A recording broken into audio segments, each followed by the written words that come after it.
Selamat datang di channel cerita kita. Jangan lupa subscribe, like, dan komen asal daerahnya biar kita makin akrab, dan selamat mendengarkan. Nama lengkapku Raihan Wiratama. Usiaku 30 tahun. Orang-orang bilang aku beruntung. Tapi tak banyak yang tahu, semuanya berawal dari aku yang selalu diremehkan. Hari ini, aku berdiri di depan cermin sambil tersenyum kecil. Kemeja abu-abu yang sedikit kusut, celana panjang sederhana, dan sepatu sneakers lama. Tidak ada jas mewah. Tidak ada arloji mahal. Tidak ada mobil sport yang terparkir di luar rumah. Hari ini aku akan menghadiri reuni SMA. Dan, aku memilih untuk menjadi aku yang dulu. Bukan CEO. Bukan pemilik perusahaan teknologi yang namanya sedang ramai dibicarakan di dunia startup. Tapi Raihan, anak SMA biasa yang dulu duduk di bangku belakang kelas, pendiam, dan tak pernah dianggap penting. Ku pesan ojek online. Perjalanan menuju hotel tempat reuni diadakan terasa seperti kilas balik. Jakarta tetap macet, tapi pikiranku justru sibuk mengenang masa-masa sekolah. Aku masih ingat bagaimana aku sering makan sendirian di kantin.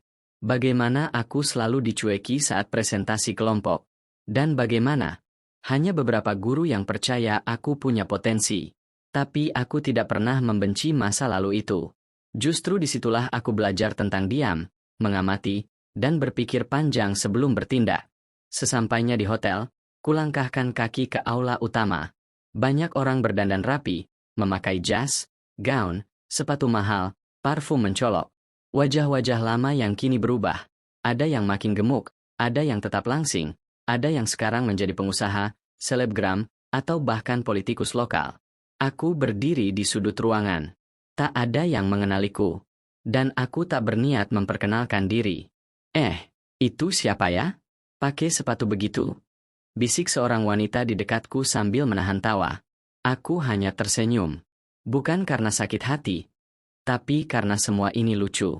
Bagaimana dunia begitu cepat menilai dari apa yang terlihat. Dulu aku berpikir, suatu hari nanti aku akan datang ke reuni dengan kemewahan. Menunjukkan siapa aku sekarang, memamerkan kesuksesan yang kudapatkan dengan kerja keras. Tapi tidak. Aku ingin tahu, apakah teman-temanku akan tetap bersikap baik jika aku datang tanpa semua itu? Dan malam ini, jawabannya akan mulai terungkap. Aku berjalan pelan melewati meja registrasi reuni. Seorang panitia, pria muda yang sepertinya adik kelas dulu, menyapaku sopan. Nama, Mas. Raihan Wiratama. Ia memeriksa daftar, lalu mengangguk dan memberiku name tag. Silakan masuk, Mas Raihan. Di balik pintu kaca besar itu, musik lembut terdengar. Lampu mewah menggantung dari langit-langit. Di sana, teman-teman lamaku sedang berbicara, tertawa, bersulang, memamerkan hidup mereka yang kini penuh cerita. Langkahku terhenti sejenak di depan pintu itu. Entah kenapa, aku merasa seperti kembali jadi Raihan umur 17 tahun. Yang berdiri di luar lingkaran. Yang tak pernah diajak bicara dulu. Yang hanya dikenal karena biasa saja. Aku menarik napas dalam-dalam. Lalu mendorong pintu itu perlahan. Kilatan lampu kamera menyambutku. Di satu sisi ruangan, beberapa alumni sedang sibuk berfoto, dengan gaya berlebihan, seolah mereka sedang berada di red carpet. Sementara di sisi lain, ada meja besar berisi makanan mewah dan minuman dingin. Aku mendekat ke satu sudut yang sepi, berdiri diam sambil mengamati wajah-wajah yang dulu pernah satu kelas. Livia, cantik seperti dulu, mungkin malah lebih memesona sekarang. Tapi caranya bicara masih sama, lantang, angkuh, dan suka memotong ucapan orang lain. Dimas, dulu kapten basket, sekarang ternyata punya bisnis kuliner. Ia tertawa keras sambil menceritakan bagaimana omzet restorannya bisa ratusan juta. Teman-teman lain mendengarkan dengan mata berbinar, seperti pendengar setia. Dan di sanalah aku, berdiri hanya beberapa meter dari mereka. Tak ada satupun yang menyapaku. Tak satupun yang mengenali wajahku. Kamu siapa ya? Sebuah suara memanggilku. Aku menoleh. Livia berdiri di hadapanku, menatap dari atas ke bawah. Tatapannya menelusuri sepatuku, celanaku, dan kemejaku yang tidak disetrika sempurna. Apa kamu tamu hotel yang salah masuk ruangan? Lanjutnya dengan nada yang manis tapi penuh sindiran. Aku tersenyum. Enggak. Aku alumni juga. Livia tertawa kecil. Serius? Nama kamu siapa? Raihan, jawabku pelan. Sejenak ia tampak bingung. Lalu ia berbalik pada Dimas dan yang lain. Kalian ingat Raihan gak? Katanya dia alumni juga. Loh. Dimas menyipitkan mata. Raihan siapa ya? Nggak kenal. Aku hanya berdiri di sana. Senyap di tengah riuh tawa. Bibirku tetap tersenyum. Tapi dalam hati, ada rasa yang sulit dijelaskan. Bukan marah. Bukan juga sedih. Tapi seperti luka lama yang kembali terbuka, meski tak berdarah. Ya udah deh, silakan ambil makan aja ya, Mas. Tapi jangan duduk di meja alumni ya, itu udah dipesan, ujar Livia sambil kembali ke kelompoknya. Aku tidak berkata apa-apa. Langkah kakiku perlahan mundur. Menuju sudut ruangan yang paling sunyi. Malam baru saja dimulai. Dan aku mulai melihat jawabannya. Ternyata, tak banyak yang berubah sejak dulu. Mereka masih hanya menilai dari tampilan luar. Aku duduk di kursi kecil dekat meja kopi di ujung ruangan. Lampu ruangan sedikit redup di bagian ini, seolah memberi ruang untuk siapapun yang ingin diam tanpa diperhatikan. Sambil memegang gelas air mineral yang sudah hampir kosong, aku memperhatikan satu persatu teman-temanku tertawa, berfoto, dan bercerita panjang lebar tentang hidup mereka. Seolah-olah, tak ada satupun dari mereka yang pernah merasa gagal. Gue udah buka cabang keempat, bro. Gue sih nggak nyangka bisa viral di TikTok. Endorse terus. Ayah gue kenal pejabat itu, jadi proyek lancar aja. Semua terdengar seperti naskah pertunjukan. Tak ada yang salah memang, tapi juga tak sepenuhnya nyata. Sementara itu, aku masih duduk sendiri. Beberapa orang sempat melirikku. Bahkan ada yang menahan tawa setelah melihat namaku di name tag. Seolah-olah aku bukan bagian dari mereka. Seolah-olah Raihan Wiratama yang dulu cuma bayangan masa lalu yang tak layak dikenang. Pikiran itu membuatku teringat akan seorang guru yang pernah menepuk pundakku waktu kelas 3 SMA. Raihan, katanya, orang seperti kamu memang sering dilupakan, tapi orang seperti kamu juga yang diam-diam bisa mengubah dunia. Aku menghela napas pelan. Apa aku benar-benar sedang mengubah dunia? Atau, aku hanya sedang bersembunyi dari rasa kecewa yang dulu? Suara musik berubah menjadi lebih cepat. Layar besar di depan ruangan mulai menampilkan slideshow berisi foto-foto masa SMA. Tawa mulai pecah saat wajah-wajah polos remaja dulu muncul di layar. Termasuk satu foto saat aku duduk di belakang kelas, tertunduk, memakai seragam yang kebesaran. Seseorang berteriak, lihat tuh yang itu. Yang paling belakang. Siapa namanya ya? Kayak, siapa ya? Raihan. Beberapa orang mulai berusaha mengingat. Namun tak ada yang menoleh ke arahku. Wah, kasihannya, dia sekarang kemana ya? Pasti hidupnya biasa aja tuh. Nggak kelihatan di medsos. Aku menatap layar itu. Itu wajahku. Dan aku duduk di sini. Tepat di ruangan yang sama. Lucu sekali. Mereka sedang membicarakan seseorang. Yang duduk hanya beberapa meter dari mereka. Detik itu juga aku sadar. Aku tidak datang untuk dikenali. Aku datang untuk melihat siapa yang masih punya mata hati. Karena kadang, yang menyakitkan bukan ketika kita tak diingat, tapi ketika kita dianggap tak pernah ada. Namun dalam sunyi itu, hatiku tetap tenang. Aku tahu, Allah selalu menyaksikan segalanya. Dan mungkin, akan tiba waktunya, di mana semua ini akan berbalik arah. Tapi, rupanya waktu itu belum datang malam ini. Seseorang menepuk bahuku dari belakang. Aku menoleh pelan. Seorang pria tinggi dengan jas licin dan rambut klimis menatapku heran. Maaf, kamu tamu siapa ya? Tanyanya. Aku tersenyum sopan. Aku alumni juga. Ia tertawa, bukan karena senang, tapi seperti menahan geli. Oh ya? Nama kamu siapa? Raihan. Raihan? Ia memicingkan mata, lalu memanggil beberapa orang di dekatnya. Sini deh. Ada yang tahu ini siapa? Katanya dia alumni. Lalu datanglah kerumunan kecil. Beberapa wanita berdandan mewah, 1-2 pria dengan mobil kunci tergantung di pinggang. Mereka melingkari tempat dudukku, seperti sedang menonton sesuatu yang lucu. Raihan? Yang dulu pendiam itu. Yang sering bawa kotak makan dari rumah. Masih hidup ya ternyata. Tawa kecil meledak. Tak ada yang berteriak. Tapi semua menyakitkan. Aku tetap tersenyum. Bukan karena kuat. Tapi karena aku tahu, kalau aku bicara, mereka tak akan benar-benar mendengar. Salah satu dari mereka, perempuan dengan tas kecil berlogo besar, membuka ponselnya. Ia mulai menelusuri daftar grup alumni. Tapi nggak ada loh nama Raihan Wiratama di daftar undangan. Nih lihat. Ia menunjukkan layar ponsel itu pada semua orang, seolah-olah itu bukti sah bahwa aku bukan siapa-siapa. Aku mengambil napas pelan, lalu berkata, aku memang tidak masuk grup WhatsApp, tapi undangannya dikirim via email. Email? Seru salah satu pria dengan nada merendahkan. Oh, anak it ya. Biasa, orang belakang layar. Makanya bajunya gitu. Mereka tertawa lagi.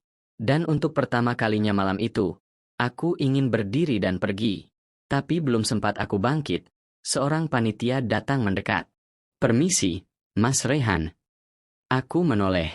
Ini undangan VIP untuk Bapak. Disuruh duduk di depan, katanya sambil menyodorkan kartu. Kerumunan itu mendadak diam. Aku menerimanya dengan anggukan pelan.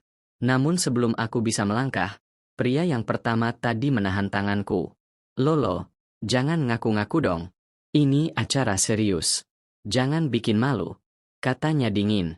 Semua mata kembali menatapku.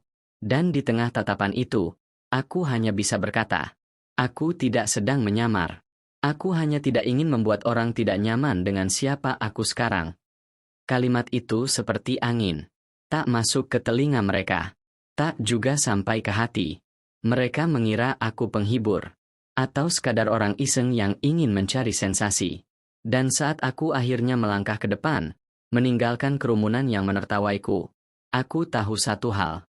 Kadang, lebih mudah bagi orang untuk menertawakan kita, daripada mengenal kita kembali.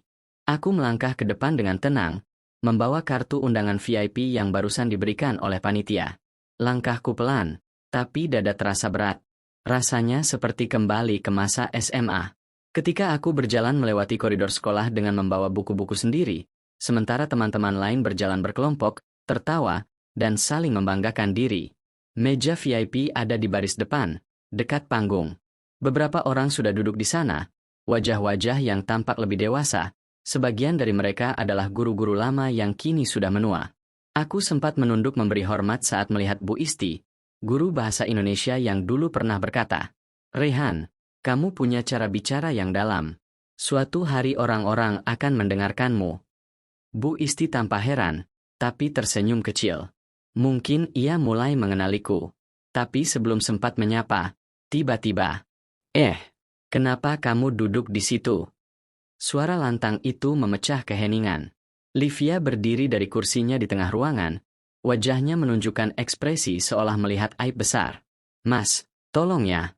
Meja depan itu buat alumni penting, bukan buat siapapun kamu. Ucapnya, kini lebih keras. Tamu-tamu mulai menoleh. Beberapa panitia terlihat kebingungan. Ada yang kenal ini siapa? Tanya Dimas sambil berdiri dan menyilangkan tangan di dada. Kalau bukan tamu undangan resmi, sebaiknya jangan ganggu acara. Tatapan semua orang kini terpusat padaku. Bibir mereka tak bergerak, tapi mata-mata itu menilai. Menghakimi. Beberapa mulai membisikkan sesuatu ke telinga temannya. Kayaknya dia ngaku-ngaku alumni deh. Ih, kok nekat banget ya? Malu-maluin. Aku masih berdiri di tempat. Tak bergerak. Tak berkata apapun. Panitia yang tadi menyerahkan undangan VIP berusaha bicara. Maaf, ini memang tamu undangan resmi, Mas. Tapi Livia memotong cepat. Kami nggak pernah kenal dia. Jangan asal undang sembarangan. Ini acara privat. Tawa kecil mulai terdengar. Dan kali ini, gelombang penghinaan itu datang seperti ombak, cepat, tanpa ampun, dan dingin. Aku hanya bisa memejamkan mata sejenak.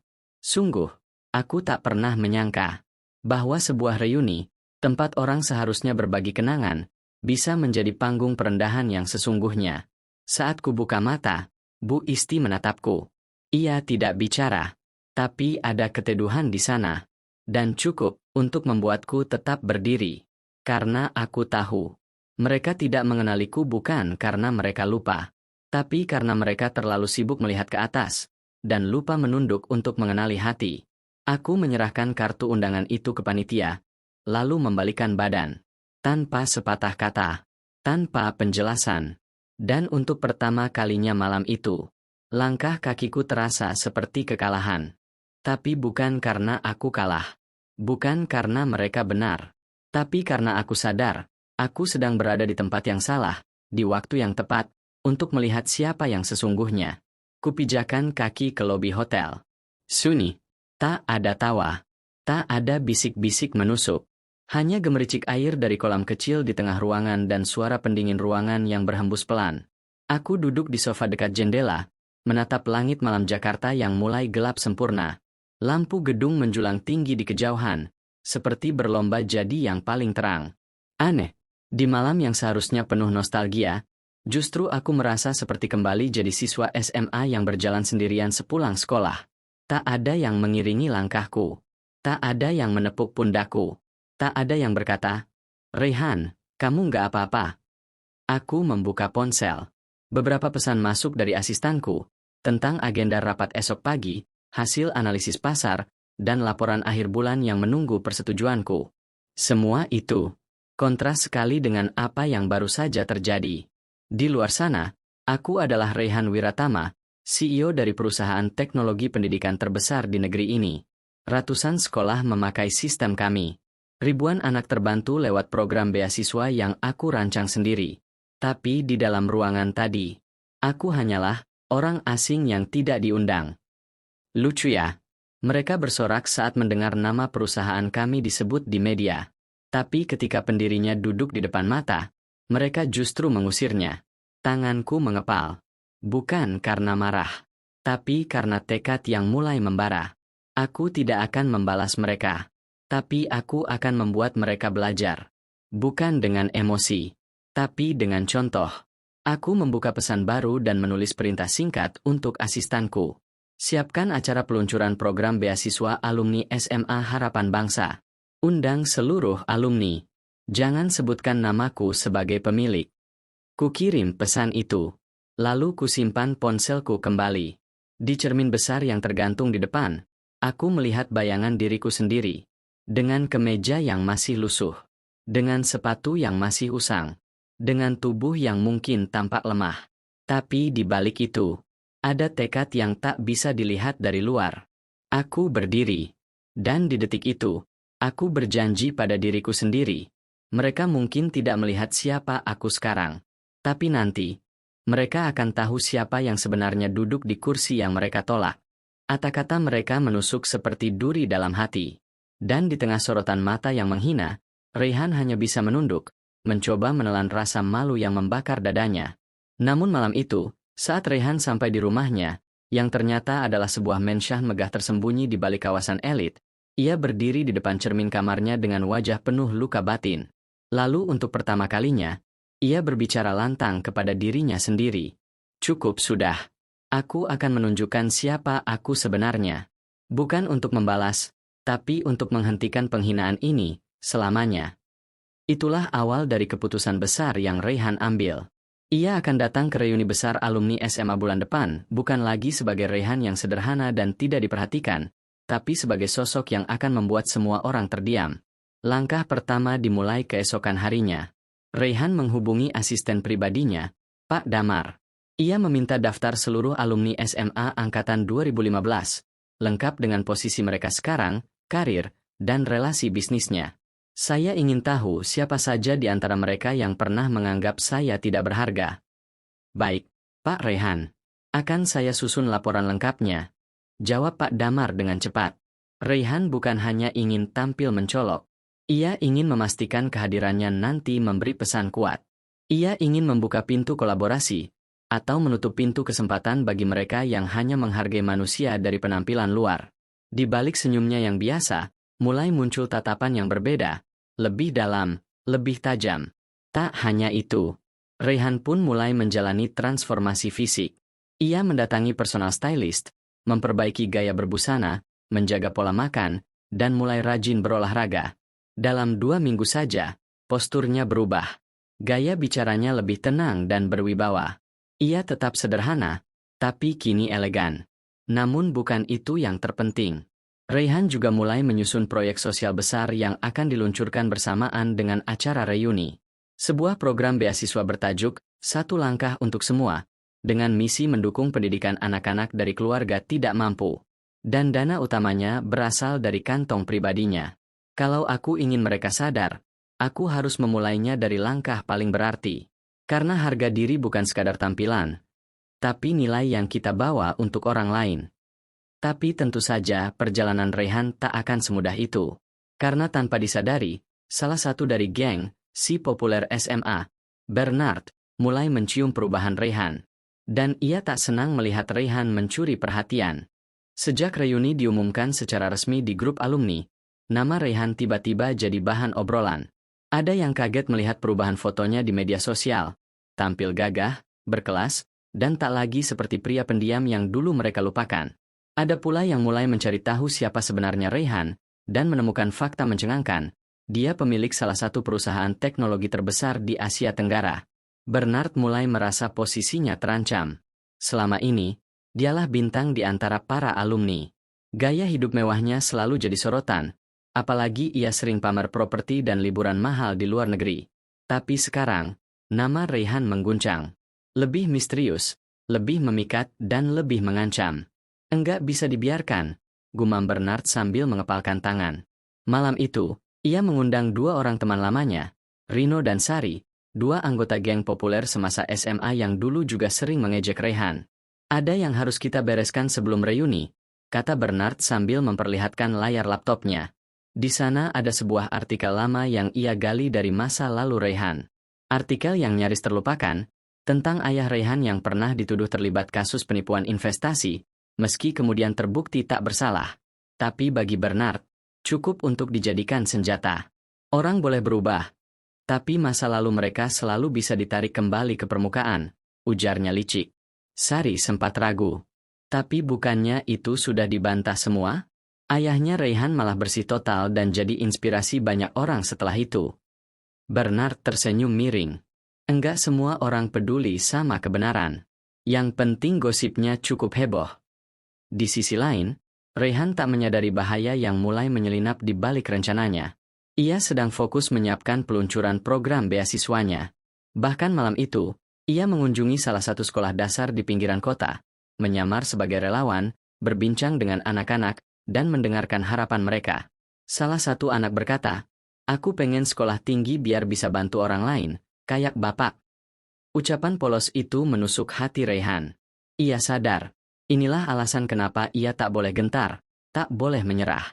Apapun yang akan ia hadapi di reuni nanti, bukan hanya soal pembuktian kepada teman-teman lamanya, tapi soal memperjuangkan nilai hidup yang ia yakini. Namun malam menjelang reuni itu, sebuah pesan anonim masuk ke email pribadinya. "Kau pikir bisa menyembunyikan siapa dirimu yang sebenarnya, Raihan? Mari kita lihat nanti. Semua orang akan tahu." Raihan terpaku. Tatapannya dingin.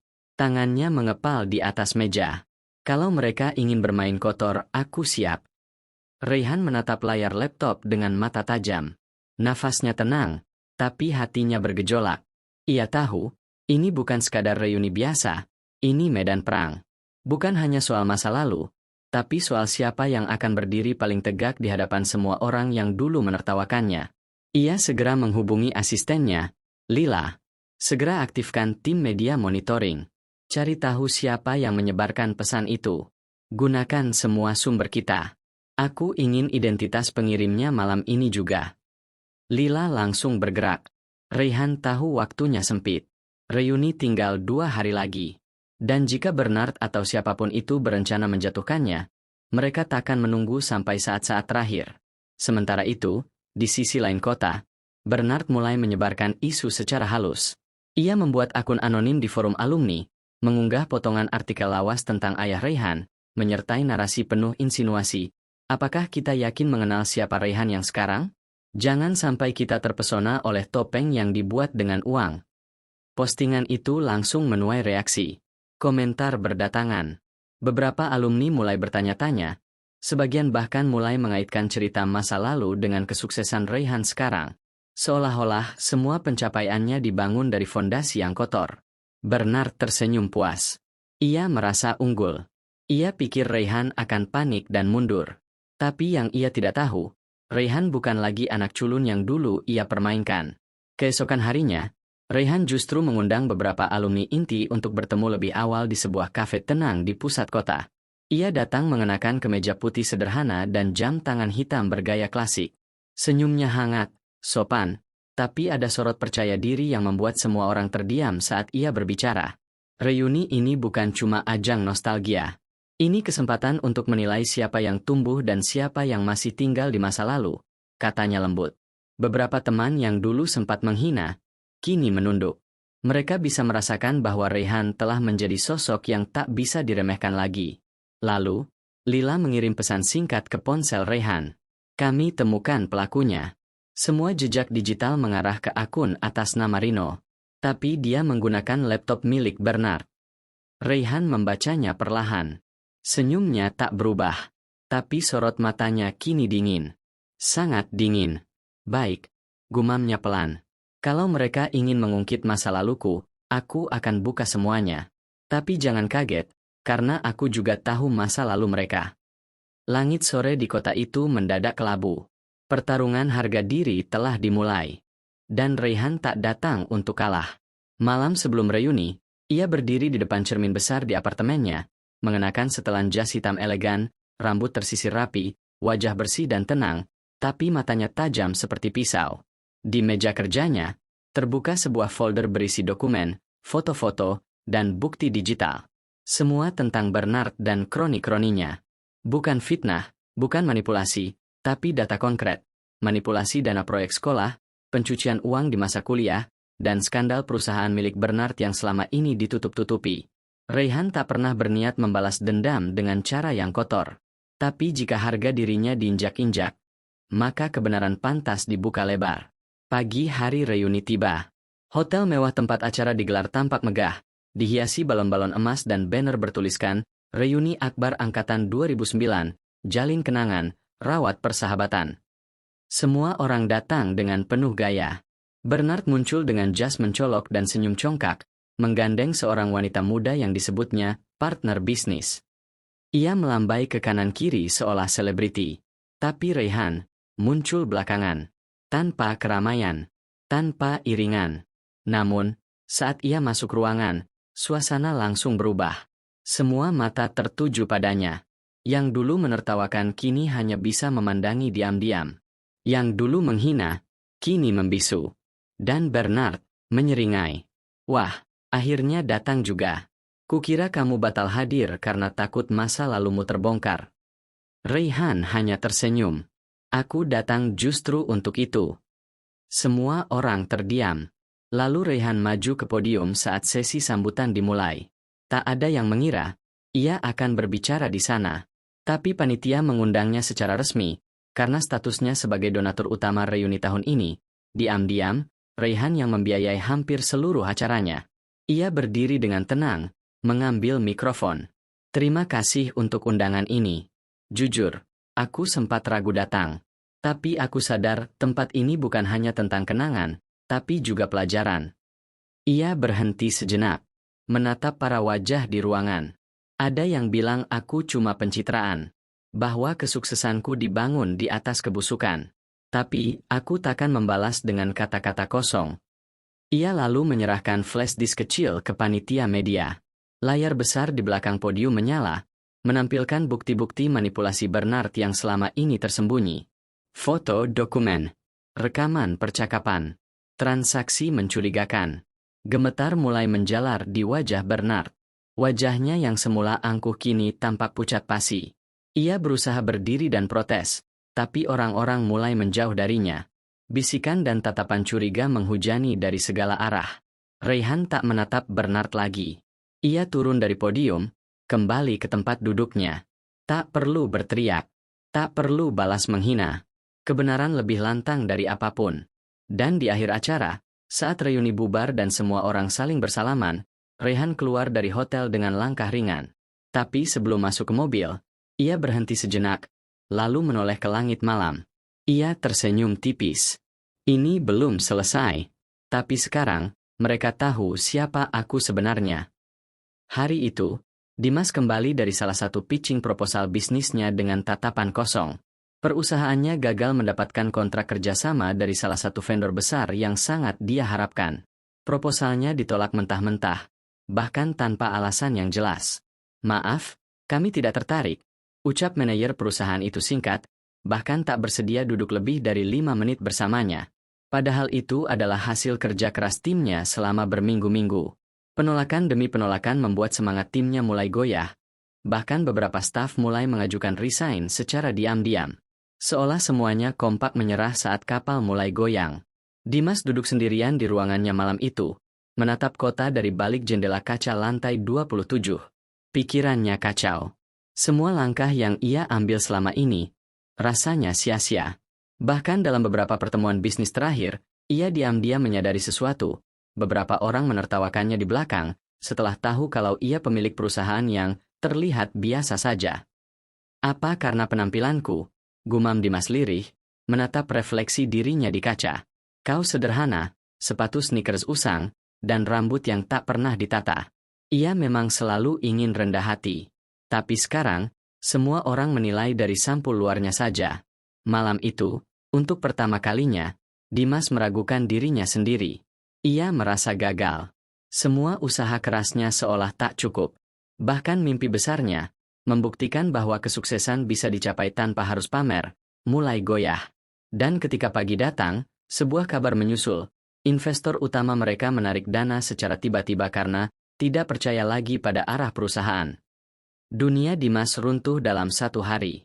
Semua usahanya tampak sia-sia. Dan kini, hanya ada satu jalan tersisa. Jalan yang selama ini ia hindari karena terlalu menyakitkan untuk dihadapi. Jalan yang akan menuntutnya melepaskan harga diri terakhir yang ia genggam. Tapi, apakah ia siap? Dimas menatap cermin di kamar mandinya dengan mata merah dan wajah penuh luka batin. Ia tahu, pilihan terakhir itu adalah kembali ke masa lalu.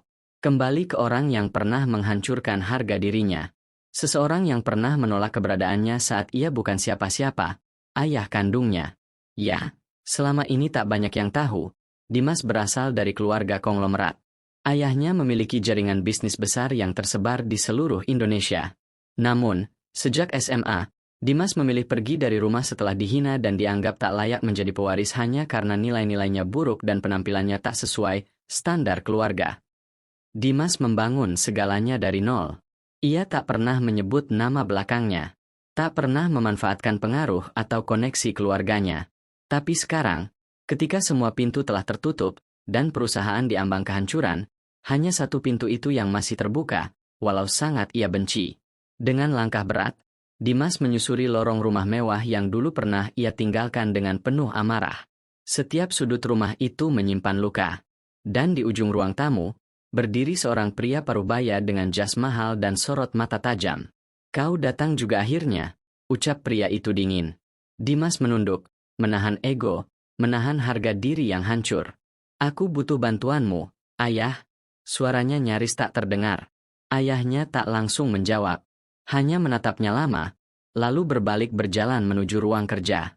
Aku tak akan membantumu karena kau anakku. Tapi kalau kau memang pantas, buktikan.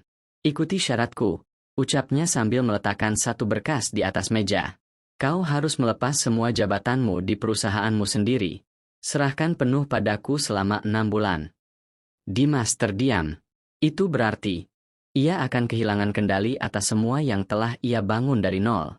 Tapi, kalau ia menolak, maka seluruh timnya akan kehilangan pekerjaan. Mimpinya akan benar-benar mati. Dan malam itu, Dimas harus menandatangani sebuah keputusan yang akan mengubah segalanya. Sebuah keputusan yang mengorbankan harga dirinya, demi menyelamatkan apa yang ia cintai. Tangan Dimas gemetar saat menandatangani berkas itu. Setiap goresan tinta di atas kertas terasa seperti luka baru di hatinya. Ia resmi menyerahkan kendali perusahaannya ke tangan ayahnya, lelaki yang dulu tak sudi mengakui keberadaannya. Tapi demi masa depan orang-orang yang telah mempercayainya, Dimas rela menanggung semuanya. Hari-hari berikutnya terasa asing. Ia datang ke kantor bukan lagi sebagai pemimpin, melainkan hanya sebagai karyawan titipan dari pemilik baru. Banyak staf yang heran. Beberapa mulai berbisik-bisik. Yang dulu hormat, kini mulai mengabaikan keberadaannya. Bahkan sekretarisnya sendiri, Rina, kini lebih tunduk pada tim ayahnya yang datang dengan gaya arogansi. Namun Dimas menahan semuanya. Sampai suatu malam, saat ia diam-diam kembali ke ruang kerjanya yang dulu, yang sekarang sudah kosong dan bahkan namanya pun telah dicopot dari pintu kaca, ia menemukan dokumen yang tercecer. Sebuah proposal merger, yang tak pernah ia setujui. Dengan napas tercekat, ia membaca detailnya. Perusahaannya akan digabung dengan salah satu anak perusahaan milik rival bisnis ayahnya. Dan yang lebih mengagetkan, nama CEO baru yang tercantum bukan ayahnya, melainkan Vira. Vira, mantan teman SMA yang dulu menghina penampilannya? Wanita yang memelopori ejekan di reuni itu? Bagaimana bisa? Dan saat Dimas membuka halaman terakhir dokumen itu, darahnya serasa berhenti mengalir. Di sana tertera hitam di atas putih, kerja sama ini ternyata sudah direncanakan sejak lama. Bahkan sebelum Dimas datang meminta bantuan, ayahnya dan Vira sudah menyusun langkah untuk mengambil alih seluruh kendali bisnis Dimas. Ia dijebak. Ayah kandungnya sendiri mengkhianatinya. Tubuh Dimas limbung. Dunia seperti runtuh untuk kesekian kalinya.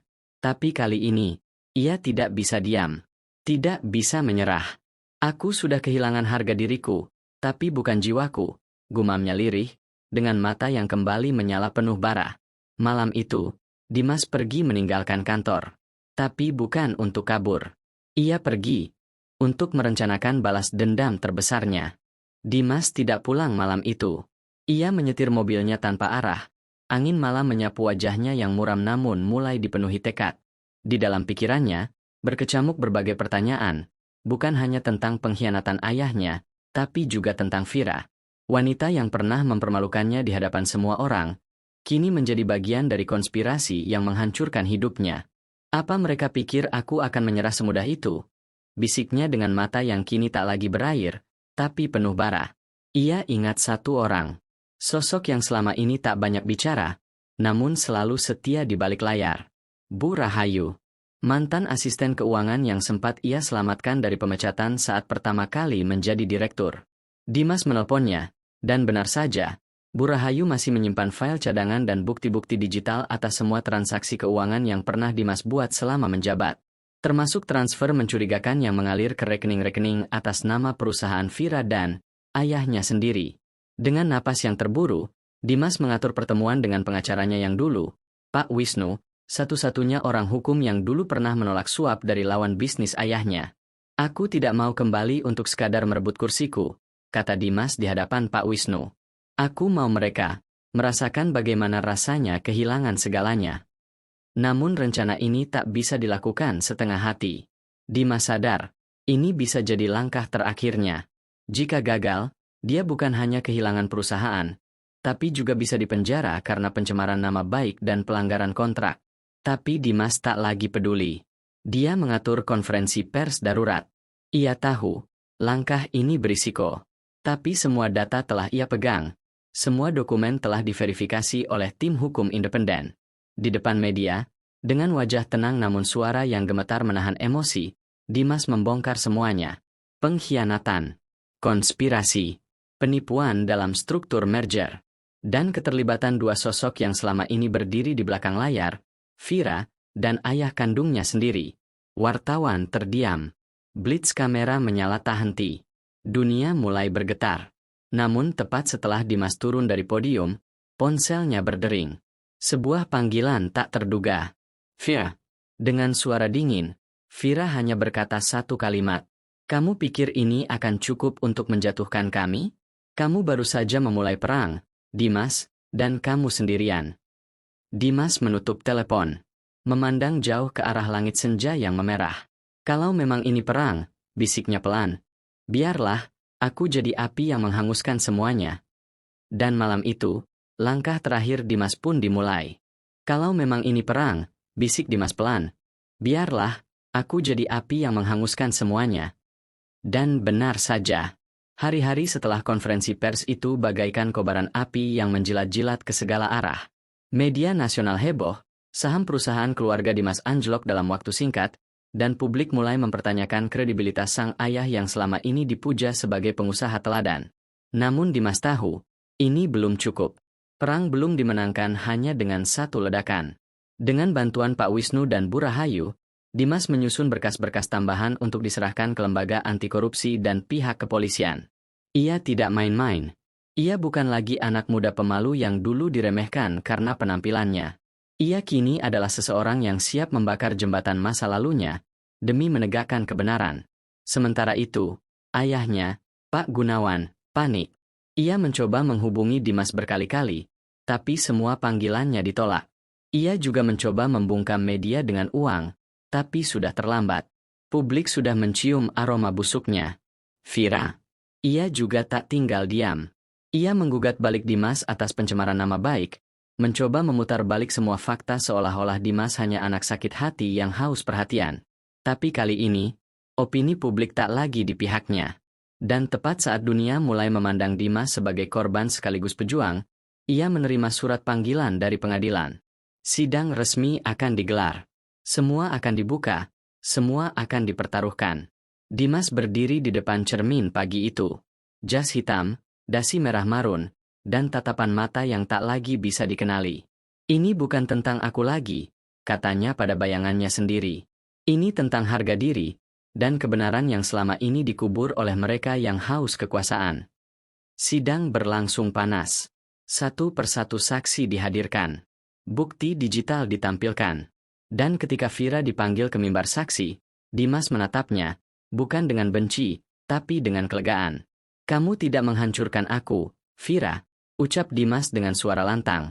Kamu justru membuatku lahir kembali. Vira terdiam. Untuk pertama kalinya, air matanya jatuh, tapi bukan karena penyesalan, melainkan karena tak bisa lagi mengendalikan apapun. Hakim menunda sidang untuk putusan akhir. Tapi di luar gedung pengadilan, massa mulai berkumpul. Mereka bersorak mendukung Dimas. Media menyebutnya, anak buangan yang bangkit. Namun saat Dimas kembali ke mobilnya, ia menemukan secarik surat diselipkan di bawah wiper kaca. Tulisan tangan yang ia kenali dengan sangat baik. Kalau kau teruskan semua ini, Dimas, bersiaplah kehilangan lebih dari sekadar perusahaan. Ada hal-hal yang tidak kau ketahui tentang ibumu. Dimas membeku. Tangannya gemetar. Untuk pertama kalinya sejak semua ini dimulai. Perang belum usai. Dan rupanya, apa yang akan ia hadapi berikutnya, lebih dalam dari yang pernah ia bayangkan. Ia membaca ulang tulisan itu, berharap mungkin matanya salah. Tapi tidak. Tulisan itu jelas, tegas, dan ditulis dengan tinta hitam yang mulai luntur karena embun pagi. Itu tulisan ayahnya. Tentang ibunya? Perasaan bingung dan takut langsung menyerbu. Selama ini, ibunya adalah satu-satunya cahaya dalam hidupnya. Sosok lembut yang selalu memeluknya saat semua orang menjauh, yang membisikkan kata sabar saat dunia tak adil padanya. Apa maksudnya? Apa yang coba disampaikan ayahnya? Dimas segera pulang. Ia mencari-cari kotak lama berisi foto-foto dan dokumen milik almarhumah ibunya. Tumpukan kenangan yang sudah lama tak disentuh. Jemarinya bergetar saat membuka lembar demi lembar. Lalu, ia menemukan sesuatu. Sebuah surat. Tertulis di amplop tua. Untuk Dimas, bila suatu hari kau merasa semua ini tidak masuk akal. Tangannya semakin gemetar saat membuka isi surat itu. Tulisan ibunya, halus dan penuh kasih sayang, tapi juga menyimpan luka. Dimas sayang, bila kau membaca ini, mungkin kebenaran sedang menyakitimu. Tapi aku ingin kau tahu, ibumu ini dulu bukan siapa-siapa. Aku hanyalah korban dari ambisi seorang pria yang ingin membungkam masa lalu. Ayahmu menikahiku bukan karena cinta, tapi karena aku tahu rahasia kelam keluarganya. Aku menyimpan semuanya, demi kamu. Aku diam, agar kau tidak tumbuh dalam kebencian. Tapi jika saatnya tiba, dan kau harus memilih antara kebenaran atau darah dagingmu sendiri, pilihlah kebenaran, nak, walau akan menyakitimu lebih dari apapun. Air mata Dimas jatuh tanpa bisa dibendung. Ia baru menyadari, selama ini ibunya hidup dalam bayang-bayang ketakutan. Ia menyembunyikan sesuatu yang besar. Dan ayahnya, Gunawan, berusaha menutup rapat aib itu. Dimas tak bisa tidur malam itu. Isi kepalanya dipenuhi potongan-potongan memori, tatapan ibunya yang kadang kosong, ucapannya yang selalu menahan diri, dan bisikan-bisikan lembutnya yang dulu ia anggap sebagai nasihat biasa, kini terasa seperti peringatan. Pagi harinya, Dimas mendatangi satu tempat yang sudah lama tak ia kunjungi, rumah lama neneknya di luar kota. Di sana, seorang perempuan tua menyambutnya, asisten rumah tangga yang dulu mengasuh ibunya. Dan dari sanalah, semua tabir mulai terbuka. Ayahmu dulu memaksa ibumu menikah karena ibumu tahu tentang kecelakaan, yang sebenarnya bukan kecelakaan. Itu pembunuhan, Dimas. Dak, jantungnya seolah berhenti berdetak. Yang jadi korban adalah sahabat ibumu sendiri. Dan itu terjadi di pabrik keluarga ayahmu. Seketika, semuanya menjadi terang. Kasus lama yang ditutup rapi. Ibu yang bungkam. Ayah yang membungkam. Dan kini, Dimas berdiri di persimpangan paling tajam dalam hidupnya. Apakah ia hanya akan membuka borok perusahaan? Atau membongkar pembunuhan yang terkubur selama puluhan tahun? Karena kali ini, yang dipertaruhkan bukan cuma nama baik, tapi jiwa seseorang yang sudah lama menanti keadilan di dalam kubur. Dan tepat saat aku mengucapkan kata-kata itu, semua orang di ruangan reuni terdiam. Mereka menatapku dengan tatapan penuh rasa bersalah, dan entah kenapa, suasana yang tadinya dipenuhi tawa berubah menjadi sunyi yang menyayat hati. Ternyata, tidak satupun dari mereka menyangka bahwa aku adalah pemilik perusahaan tempat mereka melamar kerja. Salah satu dari mereka, Dimas, yang dulu paling sering mengolok-olokku karena penampilanku yang sederhana, kini berdiri dengan wajah pucat. Ia menyadari bahwa surat lamaran yang ia kirim beberapa minggu lalu telah melewati meja penilaianku, dan ditolak. Aku berdiri tegak, bukan untuk membalas, tapi untuk menunjukkan bahwa seseorang yang mereka anggap tak berarti, bisa bangkit tanpa harus berubah menjadi mereka. Dulu kalian menganggapku aneh hanya karena aku tidak seperti kalian. Hari ini, aku datang bukan untuk pamer. Aku hanya ingin kalian tahu, aku tidak pernah membenci kalian. Tapi aku belajar satu hal penting, orang yang benar-benar berharga bukan dinilai dari tampilannya, tapi dari bagaimana ia memperlakukan orang lain. Tangisku hampir pecah, tapi aku tahan. Karena aku tahu, hari itu, aku harus kuat. Aku menatap satu persatu wajah yang dulu meremehkanku. Beberapa mulai menunduk, ada yang memalingkan wajah, dan ada juga yang mulai meneteskan air mata. Dan saat itu, seseorang berdiri. Seseorang yang tidak pernah aku sangka. Tasha. Gadis yang dulu selalu dia melihatku dihina, kini berdiri di hadapanku, sambil meneteskan air mata. Maaf, aku penakut. Aku lihat semuanya, aku dengar semuanya, tapi aku diam karena aku takut dikucilkan. Aku pengecut. Aku mendekatinya perlahan. Dan untuk pertama kalinya setelah bertahun-tahun, aku tersenyum tulus padanya. Tak ada kata terlambat untuk berubah, Tasha.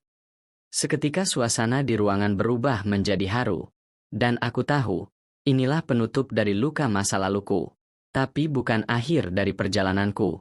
Karena, masih ada satu hal yang belum kuselesaikan. Sesuatu yang lebih besar menanti setelah reuni ini selesai.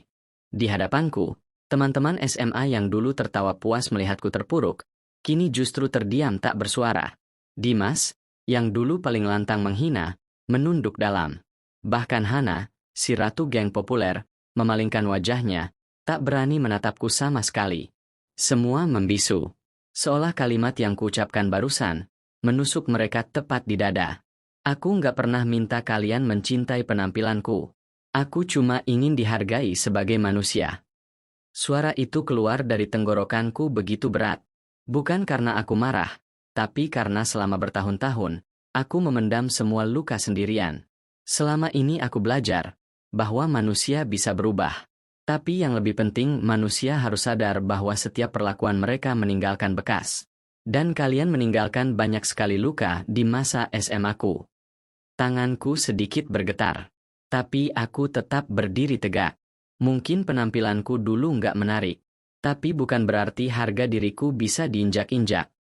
Lalu aku menarik napas panjang, dan membagikan satu amplop besar ke meja tengah. Di dalamnya, Salinan data semua CV dan lamaran kerja yang masuk ke perusahaanku. Beberapa wajah pucat. Yap, aku tahu kalian banyak yang lamar kerja ke perusahaanku. Dan jangan khawatir, semua akan diproses secara adil, seperti yang tidak pernah aku dapatkan dari kalian dulu. Dimas berdiri. Wajahnya tegang. Ray, aku nggak butuh permintaan maafmu sekarang, potongku cepat, tapi tenang. Yang aku harap, kalian bisa jadi manusia yang lebih baik, walau sedikit. Semua tertunduk. Tiba-tiba, dari sisi ruangan, seorang perempuan berjalan mendekat. Langkahnya pelan, ragu, tapi matanya berkaca-kaca. Tasha. Dulu dia teman sekelasku. Selalu diam saat aku dihina. Tak pernah ikut membela, tapi juga tak pernah ikut mencibir. Aku minta maaf, Ray, katanya pelan. Aku takut waktu itu. Aku lihat kamu disakiti, tapi aku terlalu pengecut buat bantu kamu. Aku bersalah. Aku menatapnya. Air mataku hampir jatuh. Tasha, terima kasih karena kamu jujur. Seketika, aku merasa seperti dilepaskan dari beban panjang. Dada ini terasa lebih ringan. Maafkan aku nggak mau diam lagi kayak dulu. Lanjut Tasha, menangis. Dan aku mengangguk. Perlahan, hangat. Aku maafin kamu. Suasana jadi sangat emosional. Bahkan beberapa dari mereka ikut meneteskan air mata. Tawa dan kesombongan tadi berganti dengan keheningan dan penyesalan. Tapi saat aku hendak melangkah keluar dari ruangan itu, ponselku bergetar. Sebuah pesan masuk. Dari tim asistanku. Mas Ray, media mulai mencium identitas Anda sebagai pemilik perusahaan muda yang hadir di reuni SMA. Mereka ingin wawancara. Apakah boleh kami arahkan ke lokasi reuni? Aku menatap layar ponsel beberapa detik, lalu menoleh kembali ke ruangan yang kini sunyi. Belum selesai rupanya. Bukan hanya pelajaran, tapi keputusan besar akan dimulai. Dan saat itulah, aku sadar, semua yang terjadi bukanlah sekadar kebetulan. Aldo memandangku dalam, matanya memerah seolah menahan sesuatu yang selama ini ia simpan rapat-rapat. Aku harus jujur, Lira. Aku tahu siapa kamu sejak awal reuni itu, ucapnya perlahan. Dunia seakan berhenti berputar. Napas ini tercekat. Apa maksudnya? Aku tahu kamu Lira, sahabat SMA-ku yang dulu paling sering dibully, yang diam-diam menghilang setelah lulus tanpa pamit. Tapi aku diam bukan karena aku tak peduli, tapi karena aku malu. Lira, aku salah satu dari mereka yang dulu menertawakanmu. Tubuhku gemetar, antara marah dan lega. Aku nggak pernah nyangka. Kamu tahu dari awal. Iya, jawab Aldo lirih. Tapi aku nggak punya keberanian untuk minta maaf dulu. Aku pikir kamu nggak akan memaafkanku. Tapi aku ingin menebus semuanya, makanya aku deketin kamu. Bukan buat manfaatin, tapi karena aku benar-benar ingin memperbaiki segalanya. Aku tak kuasa berkata-kata. Semua luka masa lalu seolah terbuka kembali, tapi entah kenapa, kata-kata Aldo justru membuatku merasa sedikit lebih ringan. Tapi itu belum semuanya. Karena ternyata, ada satu lagi yang menyimpan rahasia. Winda, teman yang paling sering menghina penampilanku dulu, tiba-tiba mendatangiku dengan wajah penuh sesal. Lira, kamu masih ingat aku, kan? Sayangnya, aku nggak bisa lupa. Jawabku tenang tapi dingin. Aku cuma mau bilang, aku iri. Iri sama kamu. Dulu kamu selalu diam, tapi ternyata kamu yang paling kuat. Sementara aku cuma nyari validasi dari orang lain. Dia menangis. Tangis yang dulu pernah aku tumpahkan sendirian di toilet sekolah. Tangis yang dulu tak pernah ada yang peduli. Aku tahu, permintaan maaf nggak cukup. Tapi aku berharap kamu bahagia sekarang. Aku menatapnya lekat-lekat. Dan untuk pertama kalinya, aku membiarkan diriku melepaskan semua dendam. Karena aku sadar, aku sudah jauh melangkah. Bukan lagi Lira yang dulu, tapi Lira yang kini berdiri tegak. Sebagai pemilik perusahaan tempat mereka semua bekerja. Dan saat kulangkahkan kaki menuju ruanganku, dengan kepala tegak dan senyum tipis di wajah, aku tahu. Akhirnya aku pulang ke diriku yang sesungguhnya. Bukan lagi gadis lugu yang dipermainkan, diremehkan, dan diabaikan. Tapi wanita dewasa yang tahu siapa dirinya, apa tujuannya, dan bagaimana menyikapi dunia yang dulu sempat kejam padanya. Hari itu, aku berdiri di depan cermin di ruang kerjaku. Baju kerja elegan, rambut tersisir rapi, senyum tenang menghiasi wajahku. Bukan untuk pamer, tapi sebagai bukti bahwa luka masa lalu tak membuatku hancur, justru menguatkanku. Seminggu setelah reuni itu, berita tentangku mulai menyebar di antara teman-teman SMA. Lira yang dulu cupu, dia pemilik perusahaan. Pantes sekarang cantik banget ya. Gila, aku dulu sempat ngeledek dia tiap hari, sekarang nyesel parah. Tapi aku tak butuh validasi dari mereka. Karena aku tahu, aku tak hidup untuk memenuhi ekspektasi siapapun. Winda akhirnya pamit baik-baik dari perusahaan. Bukan karena aku menyuruh, tapi karena ia sadar, ia butuh waktu untuk memperbaiki dirinya sendiri. Dan aku membiarkannya, karena aku pun pernah berjalan sendirian mencari arah. Aldo masih tetap ada di sisiku. Tapi kini bukan sebagai pria yang merasa bersalah, melainkan sebagai sahabat yang mendukungku tanpa syarat. Cinta? Mungkin. Tapi untuk saat ini, aku ingin mencintai diriku sendiri dulu. Setelah sekian lama aku bahkan tak berani menatap bayanganku di kaca. Kini aku tahu, kesuksesan bukan tentang membalas dendam, melainkan tentang membuktikan bahwa dirimu layak, meski tanpa sorotan, tanpa tepuk tangan. Dan yang paling penting, aku sadar bahwa aku tak harus jadi orang lain hanya untuk diterima. Aku cukup jadi diriku sendiri, Lira yang penuh luka, tapi tak pernah menyerah. Karena ternyata, kemenangan terbesarku bukanlah memiliki perusahaan besar atau harta melimpah, tapi bisa memaafkan, bisa berdamai, dan tetap melangkah, meski dulu sempat dihina. Akhirnya, aku pulang ke rumah paling hangat, hati dan diriku sendiri.